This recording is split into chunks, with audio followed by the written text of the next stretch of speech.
And it come this one day that you wake up and you don't know where you are. Yeah, everybody has had that once. But I did wake up hearing strange sounds. I heard voices whispering, people walking back and forward. Where was I? I also heard beeps, irregular beeps. And just before I opened my eyes, I realized I was in the hospital. And not just in the hospital. I was laying in the intensive care unit, the ICU. So today I'm going to share you something, how my story started. You know that feeling that you need to present. You're going up on stage, but before you go up on stage, I already had sleepless night, tossing and turning and thinking about what can I do to avoid that I need to be on stage.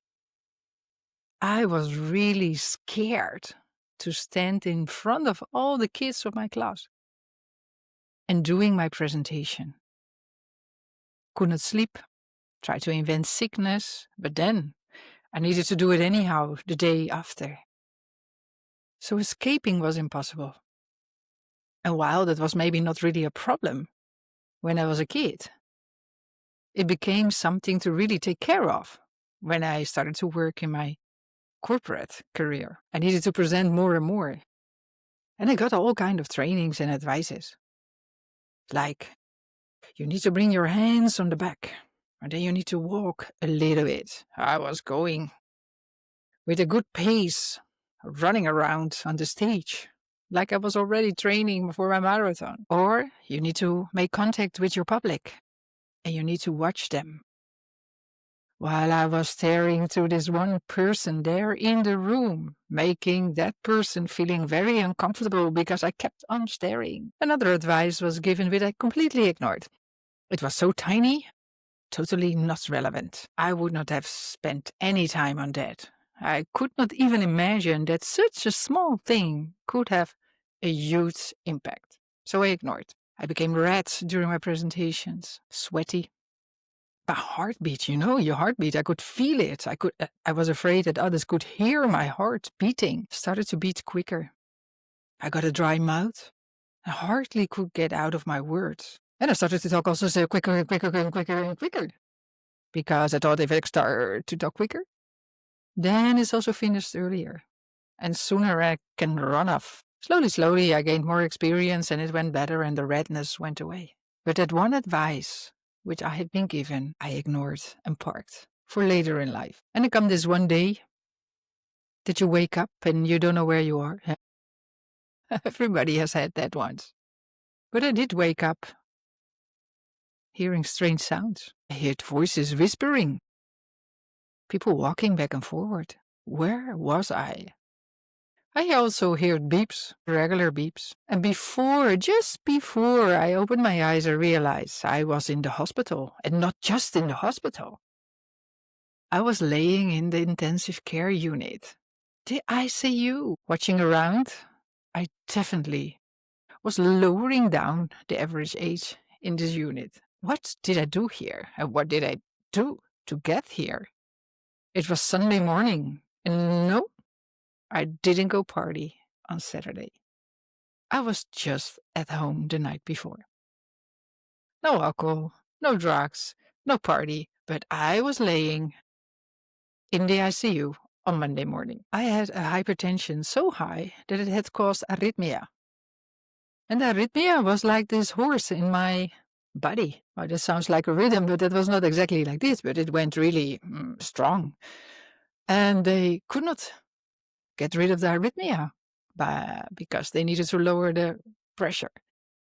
So it was a little bit waiting until everything got more in a normal rhythm, and then I could leave that unit. It took 7 days to get me grounded again, and everything regular.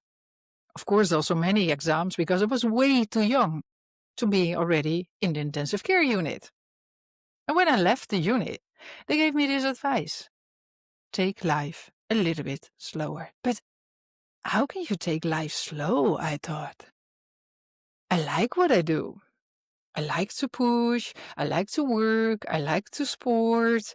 I I like to run, to cycle, always be busy. I was always busy. But for me, that was normal, all regular. So, what do you mean by taking life easy and slow? That didn't sound like me. And it's also something didn't sound attractive to me. So, I continued with life. Although life had a lot of changes.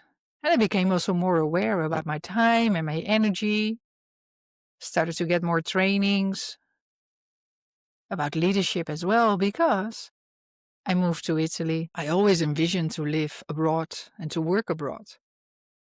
And when the opportunity came by, or when I created an opportunity to go, I moved to Milano. And in Milano, I made an amazingly good career, working even harder, running my first marathon outside because I was always working out in the gym. So life continued on a very high pace. I got hypertension. I didn't sleep too well. Focus was a thing.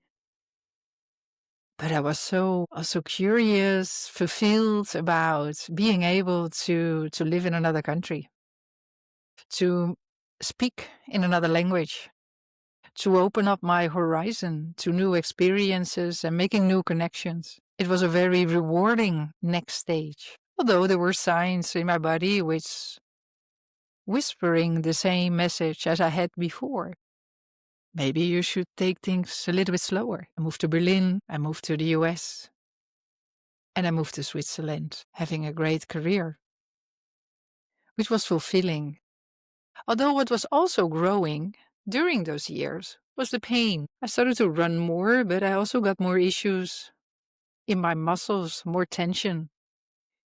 And I didn't sleep too good, very light. You know, you fall asleep, and then after a couple of hours, you're awake and awake like this. And it takes forever to fall asleep again. So that in the morning, you don't feel really refreshed. But I went to the gym, I started to run, and then with that energy or adrenaline up high, I started my day and repeated the cycle day in, day out. But somewhere, somehow, I wanted to change that. And I was triggered by yoga. Not because I like it. No, I think it was too slow. And all this stretching, not for me. But I also realized I needed to change something. I needed maybe to do something which didn't feel comfortable, to get out of my zone of comfort or out of the things I was used to do. So I signed up to become a yoga teacher training. I go all in for experiences. I don't want to learn something. I want to feel it. I want to really experience it. I want to embody it. Because by embodying it, it becomes part of me.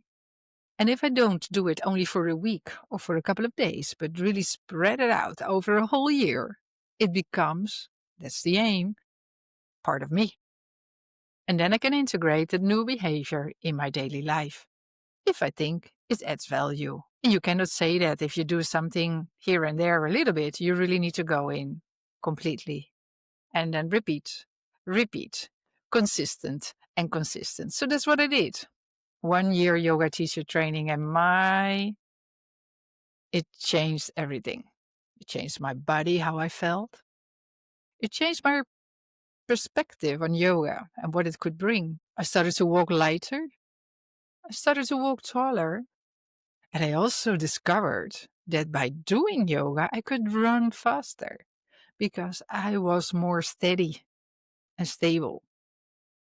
And evidently, yoga brought me into the direction of breathing.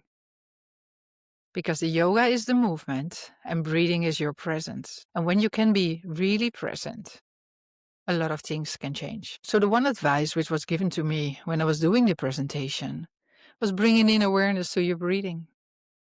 And I never listened to it. The advice which is given to when you get women of my age, all of a sudden this heat wave coming up from your toes up, and your only thing you can think of is resist, resist, resist. No, no, no, no, no, no, no. This is not what I want. And then you feel like you're flushing the toilet. Everything going in a heat. Also, breathing can help there. For my running, the breathing can help. But also for the chronic stress, which is tiresome, breathing can help. Because instead of the activation mode in which I've been living for years, You step on the brake. You create space. And what is the cool thing about breathing that I never realized? The way you breathe is the way you feel. And if you want to change how you feel, you change how you breathe. And that gives back to me a part of ownership, a part of leadership. I decide how I want to react on things outside of me. I decide how I want to choose on what is going on or where I want to direct my attention to. I decide if I want to follow this emotion which is coming up or not. It has nothing to do with, which I thought, being a yogi and sitting on your pillow for days. No, no, no, no, no, no. It's about integrating functional breathing in day-to-day life, day-to-day activities. And that's why it's so cool. And that's why it works. It's a change of habit. It's a change of awareness. It's a change of I choose to be present. And that one advice which was given me long time ago. If I'd taken this more seriously, then maybe I needed not to end up in all the stories I've ended up later.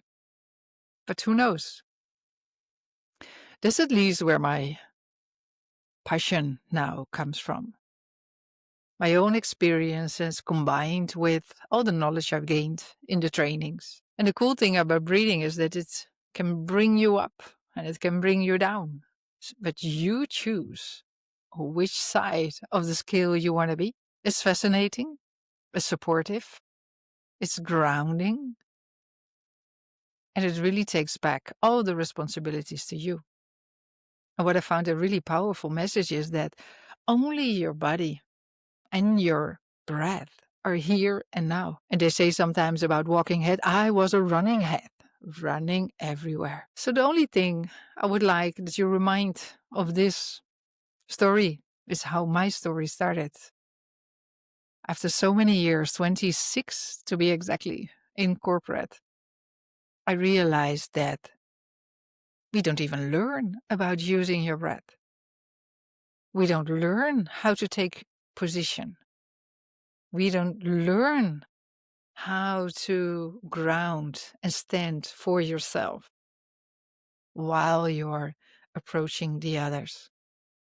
So that's why I nowadays help people who are stressed, who are not grounded with their breath to take control of their own life. And it comes this one day that you wake up and you don't know where you are. Yeah, everybody has had that once. But I did wake up hearing strange sounds. I heard voices whispering, people walking back and forward. Where was I? I also heard beeps, irregular beeps. And just before I opened my eyes, I realized I was in the hospital. And not just in the hospital. I was laying in the intensive care unit, the ICU.